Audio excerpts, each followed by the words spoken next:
And welcome back, everyone, to round 2 of the Deathbattle Winner Takes All tournament.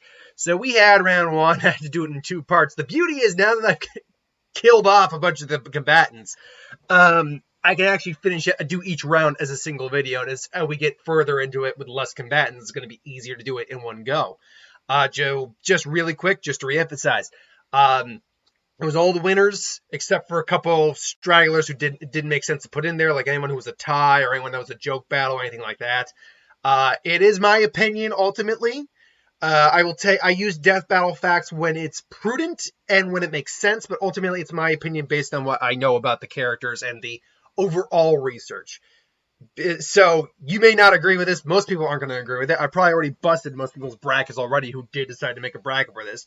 I think that's, oh, and by the way, no, this isn't like DBZ Multiverse, the fan manga, or Doshin, I guess it is called, where, hey, there's an actual story and they're just waiting in the wings watching it. No, this is just, what, there's no carryover from this. Like, Vegeta's not watching Broly's match to learn about the opponent he might fight. That's not what's happening. So, without further ado, let's just get into this. So, up came SubZero versus Voltron. And while SubZero can produce cold that Voltron theoretically can't ultimately handle, Voltron is a machine that can survive in space, black hole conditions, all that. So that to me, that was a no-brainer. It was SubZero who lost that fight. Voltron wins. Then we had Android 18 versus Zero. This one I had to think on a little bit. Zero does have the ability to stop time. And it certainly is a durable machine capable of taking extinction-level event-type damage. But ultimately, I had to give it to 18. While the time stop is impressive, 18 is clearly faster, able to move at relativistic light speeds, if not light speeds on her own, capable of infinite energy, whereas Zero does have a finite amount of it. Better fighting experience is programmed right into her, and more versatile attacks ultimately, given the fact that she can fire ki in multiple ways. And in the video game, she can absorb energy. While I don't really factor that into the fray, she is strong enough to probably destroy a planet with no real difficulty if she really wanted to. So with that, I went Android 18. Wonder Woman versus Sora. That one was an easy one for me. Wonder Woman will completely outmatch Sora. Sora would probably put up a good fight, but the problem is Sora doesn't have the physicality to keep up with Wonder Woman. He can dish out some damage, sure, and he can heal himself and deal with many different types of deal with many different types of magic, but he's still ultimately human, or at least human in his physique and physicality, and Wonder Woman very much isn't. So Wonder Woman won that fight without any real difficulty. Sephiroth versus Raven. Okay, this was when I was looking at the new matches, like, okay, who was fighting who after this? This was the first match. I'm like, ooh, okay, I really need to think on this one, because both at their full powers and capacity have the ability to alter molecular states, matter. They both have magical abilities. He's got basically a nigh infinite amount of healing thanks to the planet. Raven would pretty much have to destroy the planet itself in order to really put him down. So that way he wouldn't be able to heal anymore. And then she's stuck with being in space. She's half demon though, and her darkness manipulation, psychic abilities are top tier, but he is well beyond human at this point as well. So I'm like, okay, who wins this match? And ultimately, it actually didn't come down to the long game. I actually think this match would end pretty early, if you believe it or not. I think the reason for that is I think Sephiroth holds an edge in physicality because he is a super soldier where Raven is not. Raven's not a physical fighter by any stretch of the means. She's got good reactionary speed and all that, but combined with his sword, which I can't actually even remember the name of his sword, the super long Kodachi that he wields effortlessly and it does not bend. So that thing's probably made of something beyond just straight steel or anything like that. His speed and all that, I think he would actually cut her down quicker than she can react. Like, I think she'd either be beheaded, bisected, bifurcated, or, cut into ribbons pretty quickly. Even though she can repair and heal and she's got her soul self to protect her, he's got enough magical capabilities on his own that I think he can survive what she can dish out. Even if he goes supernova, she can teleport out of that dimension. But like in the fight with Virgil, he would effortlessly just then run her through and kill her. So while there, either one of them in a proper scenario could take the win, out of 100 scenarios, she's definitely going to win some of those. Maybe even a good chunk. But I think he's going to take the majority just by an inch. Maybe like a 55-60% inch or something like that. But I think he's going to take the win on that. Ultron versus King Dedede. That one was a no-brainer to me. That one goes to Ultron. DD is powerful, but Ultron's made of vibranium, adamantium, capable of massive amounts of energy manipulation, can control all technology around him, overrun sentient machines, all that. Yeah, to me that was a no-brainer. It was Ultron. Darkseid versus Lucy also is a no-brainer. Now Lucy does fare again. She fares much better against Darkseid than say Nightwing did. Because her vectors definitely would maybe cause Darkseid to be like, oh, you actually have abilities. Interesting. Try my Omega Beam on for size. And maybe the vectors could block the Omega Beam because he probably isn't able to see them. Then again, because he's a god with God knows how many senses and stuff like that, he probably could see the vectors. But let's, for argument's sake, say he can't see them. The vectors, sure, will block his Omega Beams, and he'll be a little interested in that. Problem is, she can only create so many vectors, and he'll eventually just destroy the vectors. Honestly, I don't even think the vectors are immune to him. Like, I think he would be able to destroy him with just his own physical strength. I think at best she's going to deliver an explosion to his face when they all hit simultaneously, and he's just going to kind of walk it off. But he'll say, Impressive, I did not realize you had such abilities. Allow me to repay your abilities in kind. And he just goes in and just kills her. Because she's no more durable than a human. Like, Lucy isn't much more durable than any human. She's actually got more weakness because her horns are a weakness. So, take that for what it's worth. Samurai Jack versus Optimus Prime. Like, in a real scenario, these two meet. These guys actually team up. But Jack would want to fight Optimus Prime. Because for one reason or another, Jack has taken down very large mecha beings before. And Optimus, I don't think he's even the largest thing he's ever taken down. The problem is Optimus has far more, he's millions of years old, millions of years of combat experience, has enough weapons on call to take on Jack. And is very much aware of the battlefield as well. So even if Jack starts to climb on him, starts to cut him up, Optimus would be like, no, I don't think so. Grabs Jack and throws him. Jack might cut a finger off or whatever, and he could just blast Jack into oblivion. Jack is a tough combatant, and I would have liked to have seen him maybe go one more round, but he was going to have to lose eventually because there's no way he was going to beat some of the higher-powered individuals. It just wasn't going to happen. So Optimus takes the win there. Ghost Rider, where did it go? What the? Something. Oh, don't tell me this happened. Oh no, okay, this didn't happen.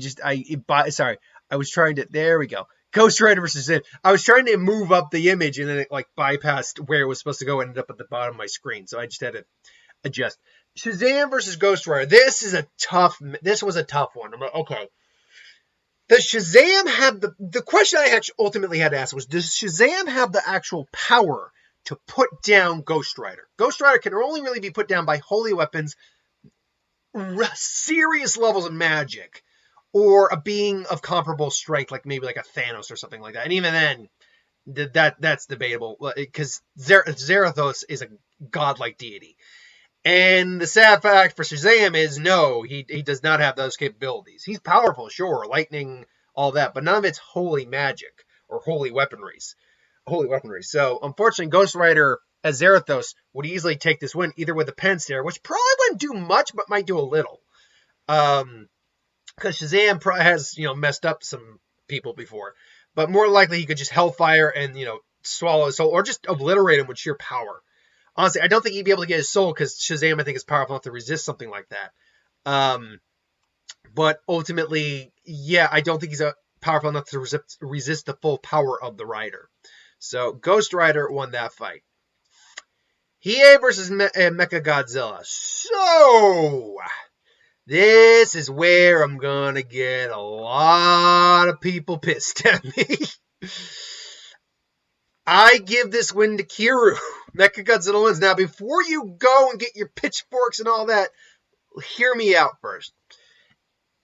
If Kiryu didn't show the feats that it had shown, and I'll explain that in just a second, I would very much give this win to Hiei. I think it would be Hiei, no doubt. The problem here is this. Hiei's power, we know Hiei, if he had to, could destroy a planet. And the Dragon of the Darkness Flame, immensely powerful. It's his bread and butter technique. He is an S-class demon. He's beaten large machines before. He is extremely powerful. And by most machine standards, I would have said he would have won. Like, if he had fought Optimus, I would have given this to Hiei in a heartbeat. But here's the thing. While Kiryu isn't technically planetary in its power feat, though the Absolute Zero Cannon, which we'll address, is technically has a planetary level of power, it just isn't able to do it on a planetary level scale. In theory, if he had enough energy, he could target the planet and obliterate it. But he has the durability to outlast to overcome Hiei's dragon. The reason for that is he can withstand his own Absolute Zero Cannon, which basically brings things just a few degrees shy of absolute zero, which basically reduces all its matter, freezes all the matter instantaneously in a target. And not only did Godzilla survive that hit, but he survived that hit as well. And he came out unscathed. He survived that hit, which means he can probably survive his own weapon, which is nuts on its own right, several degrees more than what it can dish out, because he came out unscathed. If we assume that, because we don't, Hiei's Dragon of Dark Fate isn't hellfire. We don't actually know what it is. It's demonic fire, black flames, whatever it is. But it is I'd have to assume it's on a similar level of power, reverse the scale of the Absolute Zero Cannon in terms of heat. The problem here is that we don't know the comparison of heat between the Dragon of Darkness Fate and Godzilla's atomic breath. We know that Kiryu can take Godzilla's atomic breath, too. In the Millennium series, Godzilla is one of the stronger versions of Godzilla. That guy can take a freaking black hole to the face. And a meteor like nothing. So, I have to assume that because he can take his own Absolute Zero Cannon and take hits from Godzilla's atomic breath, which might be similar, for all we know, or even greater in heat than Hiei's Dragon of the Darkness Flame, that Kiryu can take the Dragon of the Darkness Flame techniques. Maybe it gets some damage. Ultimately, he can handle those attacks and keep going. The downside of that is, apart from the Absolute Zero Cannon, which despite Hiei being born part Ice Demon and being a fire demon from Ice Demons and having a lot of elemental resistance is not immunity. Flames, yes, he's immune to flames. Cold, electricity, he's not immune to that. He's resistant, but he's not immune. And the Absolute Zero Cannon is something that Hiei, let's be honest, would not survive. We never saw a demon go to Absolute Zero with ice abilities. So I don't believe Hiei could survive the Absolute Cannon. He could probably survive the missiles, the blades, other things along those lines, the fire breath. That he could probably survive. Probably would still get hurt, but he could survive that. However, when it comes to the Absolute Zero Cannon, the reason I think Hiei loses this, even though the Zero Cannon takes a lot of time to charge, uses up a lot of power, Hiei's own cockiness, I think, would get in the way of him avoiding it. I think he would just try to take on the dragon with the dragon, and the dragon get frozen. And remember, the dragon's connected to him for a certain amount of time. Like when he fought Makuro or Zero, the dragon was still connected to his arm. When he fought Bui, the dragon was connected to his arm until he fired the second one, and then he let them all go. The dragon's either going to get frozen solid, and then Hiei gets caught in by that as well, or Hiei's just going to try to tank the blast because he thinks, I can just take it. And I think that's where Hiei loses. I think Hiei's overconfidence in his own abilities and his belief that, it's ice, I'll survive it, is going to get him killed. So, unfortunately, I'm going to get a lot of people giving me hate for that. I think Mechagodzilla Kiryu wins that. Sorry. Moving on, the mask versus Tatsumaki. It's the mask, hands down. It's the mask. She would just get annoyed because he's actually very similar to Sidetime in that he's a gag character. Technically, Sidetime is not a gag character. Technically, he's his parody character. There's a difference between a gag and a parody, but he's similar in that vein to Sidetime in that way. And because of that, he would certainly win the fight, no doubt. Static versus the Winter Soldier. This is pretty obvious. It's going to be Static. Winter Soldier's pretty tough and durable, but he can't beat Static in terms of pure powers or abilities. So Static wins that fight. ObiWan versus Esdeath was a tough one. If ObiWan gets in close, he's going to win. She can't stop a lightsaber. Ice doesn't stop a lightsaber. But the problem is that she can attack with such range and power and spread and different abilities and stop time that I think she would overwhelm Obi-Wan. I don't think Obi-Wan can keep up with an ability like that. So, unfortunately for Obi-Wan, Esdeath takes that victory. Sanji versus Booster Gold. For you One Piece fans, I'm sorry, it's Booster Gold who wins. He's too physically strong, time travel, energy attacks, all that. Kill Sanji the way he killed Cable. It's just, yeah, it's Booster Gold. So Booster's getting a lot of wins in this. Great for him. Beerus versus Ganon. That one is pretty obvious. Now, Ganon does have probably about a planetary level worth of power, which is impressive. It is. And he can wield magic and all that good stuff. But let's be honest, that it's kind of chump change compared to Beerus. Beerus is a universal level destroyer. He's actually, this is where I liked how Deathbattle calculated it. He's probably at least 9... Because the DBZ universe is much larger than our universe. He's probably 9 times stronger. He's probably 9 times stronger than just standard universal.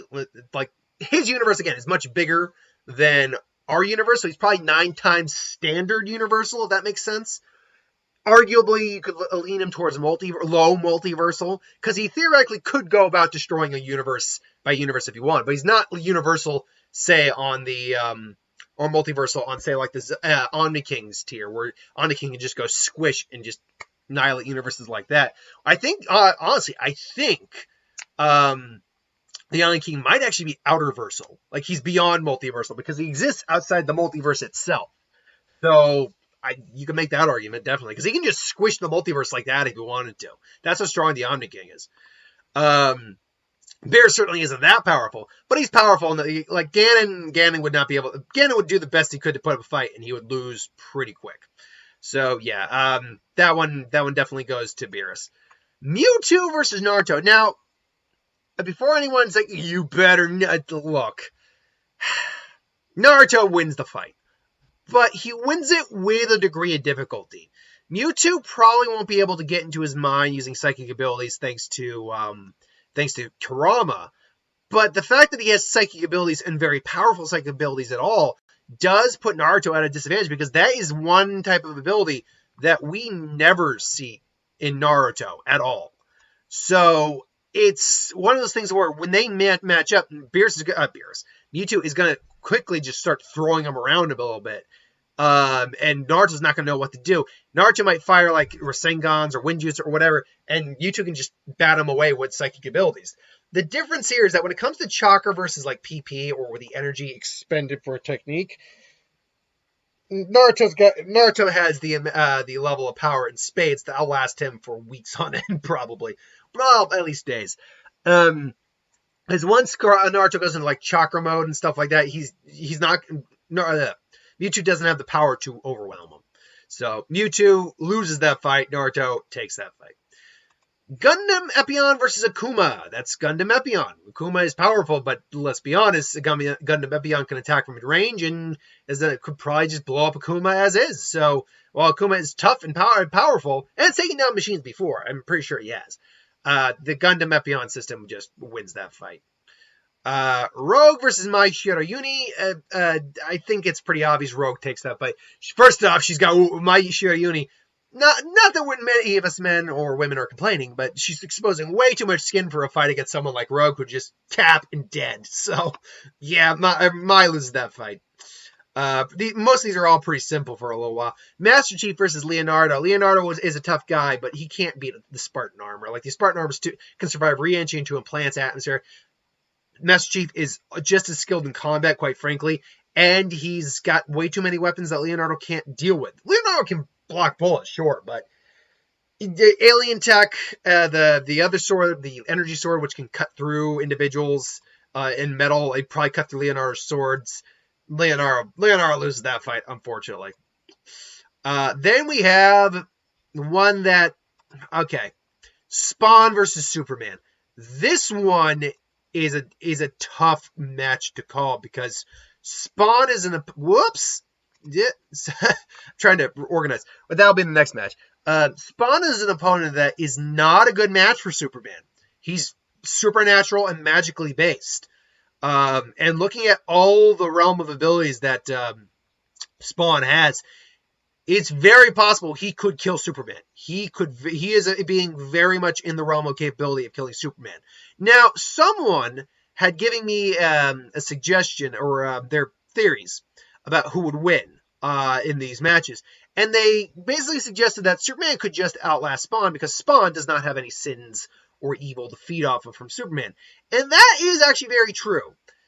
In theory, Superman could just outlast Spawn. But the way he would probably have to outlast him is to avoid him, because Spawn, if this is a fight, Spawn's not just going to be like, oh, it's okay, I'm just going to fire up my energy. No, because Spawn can fucking teleport. So just avoiding him isn't going to work. And any attack Spawn does, even gunfire, because he can honestly just manifest guns and imbue them with magical energy, which means even bullets are going to hurt Superman now. Even the teleportation avoiding him isn't going to work. Durability wise, it's tough to say how durable Spawn really is compared to Superman because he's magically based. The only way to effectively kill Spawn is decapitate him with a holy object, which Superman doesn't have. He could decapitate him with his energy, with probably his bare hands or his heat vision, but Spawn can easily just come back from that because it's not holy weaponry. So. And again, there's other ways to come to it. Like, again, if for some reason Spawn and Beerus meet at the end, Beerus is going to win because Beerus can literally Hakai him and erase his very soul in existence. So it all depends on abilities and power. Superman does not have abilities that are tailored to taking on Spawn. He's like, yeah, but what about pre-crisis Superman could just make up powers on the fly? Sure, in that scenario, yeah, but that's not the Superman we use. Plus, that Superman is boring as hell because he's too powerful. I hate Superman because they just make him the ideal man, except that's not an ideal you can strive to be. Captain America is an ideal you can strive to be. Superman is not. That's why I don't like him as an ideal, because he's not realistic. Anyway, though, so the question ultimately I have to answer is, does Spawn beat Superman, or does Superman beat Spawn? I actually think, because of how ruthless Spawn is, and because of how he would target Superman, and because he can transmute matter, too, when he wants to, he could make kryptonite just appear if he really needed to. Because he does have telepathic abilities. Superman has telepathic abilities to block that. But it's a matter of how strong your telepathic abilities between Superman and Spawn, because Superman's been controlled in the past before, so I think Spawn wins the fight.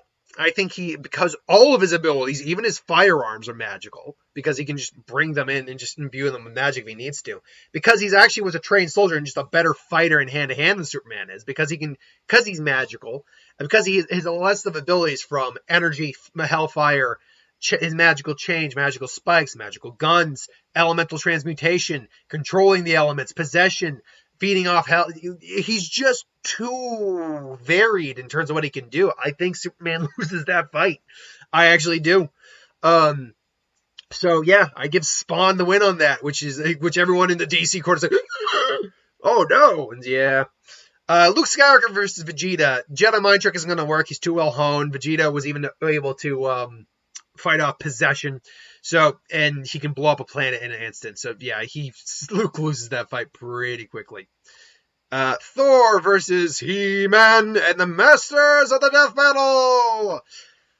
They're very comparable, physically speaking, durability-wise, experience-wise, but, well, not quite experience-wise. Even though, HeMan has knowledge from Grayskull, Thor's been doing this shit himself for years. And Mjolnir is just a more powerful weapon than the sword of Grayskull. But, that being said, there is a question of, can He-Man lift Mjolnir? If He-Man could lift Mjolnir, it could be a different problem. It could be a problem. And I think, I'm actually going to check if He-Man has ever lifted Mjolnir. Because HeMan has done some crossovers where HeMan, Mjolnir,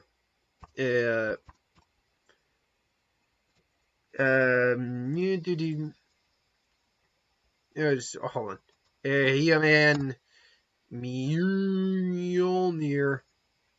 I'm trying to remember how to spell Mjolnir now. Mjolnir, I think it is. Let's see, Mjolnir. Because that J is what gets me. Is HeMan worthy of myth Mjolnir? You know, so I don't think there's ever been an actual comic where he did it, but a lot of people speculate that he is. I don't know. Maybe. Either way, though, Thor's had more experience using Mjolnir, so I'm going to go with Thor on that one. Plus, Thor, we know, is at minimum planetary level, at maximum low solar system multiverse or universal. So, he just exceeds He-Man in overall power. Shao Kahn versus Strider Hero. I think the biggest difficulty for Shao Kahn this fight is the fact that Strider is no punk like that, and that blade he wields, that energy blade that cuts through like metal like butter, would be extremely difficult. However, Shao Kahn has lived far longer and has far more user experience and has a better physiology that I think, and magical abilities that I think he would be able to pull the win out there. So I go Shao Kahn. Volgar versus Robocop, I go Volgar. He's just a better version of Robocop, pretty much. Except the fact he's not human. He's quicker, faster, and he can just attack close range and just rip Robocop apart without any difficulty. He really is what Robocop should theoretically have been physically, because he can move. Just put the brain and Murphy's face on there, and there you go. That's what Robocop should have been. So yeah, Volgar wins that. Scorpion versus Godzilla. Now, we know Godzilla has actually gone to hell and kind of messed up hell itself. So we know for a fact that Scorpion taking him to hell probably isn't going to work. Add on to the fact that the Godzilla's huge size and sheer power, there's not much that Scorpion can actually do given his power set that is going to be able to put down Godzilla.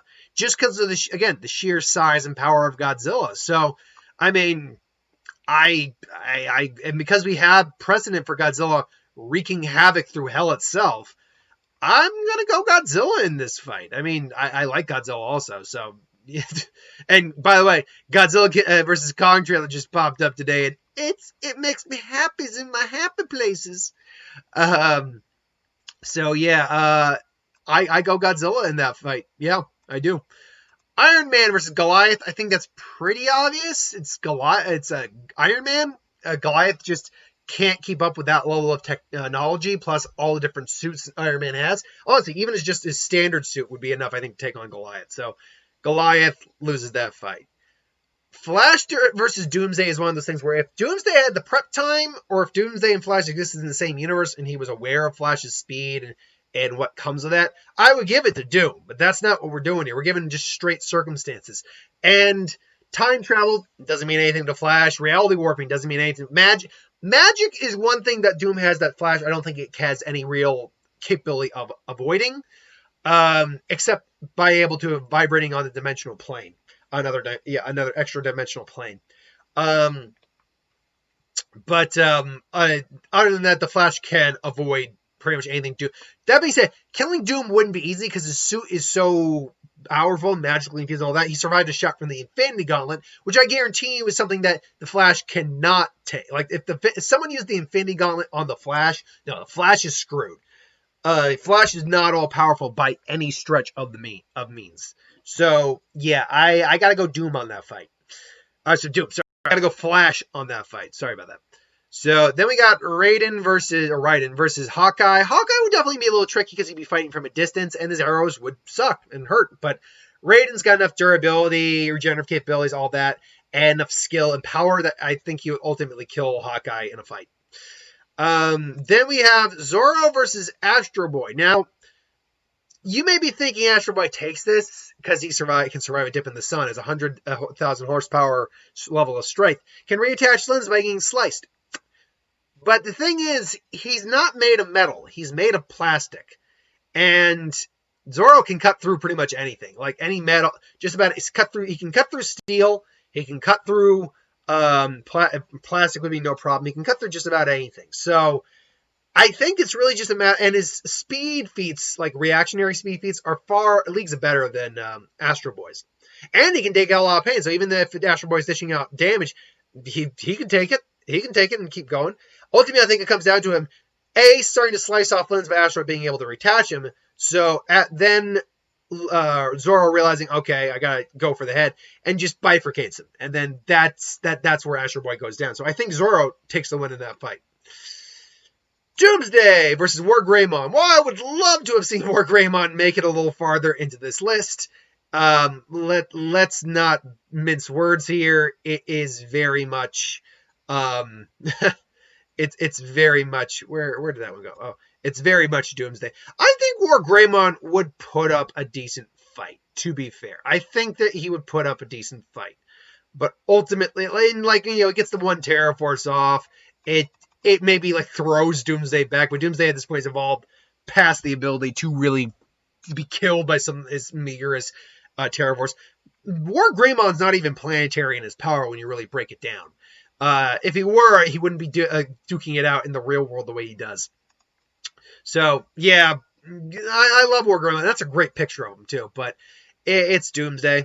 Broly versus Amy Rose. It is Broly. I don't think anyone's going to argue that point. Finally, it is Mega Man X versus Mario.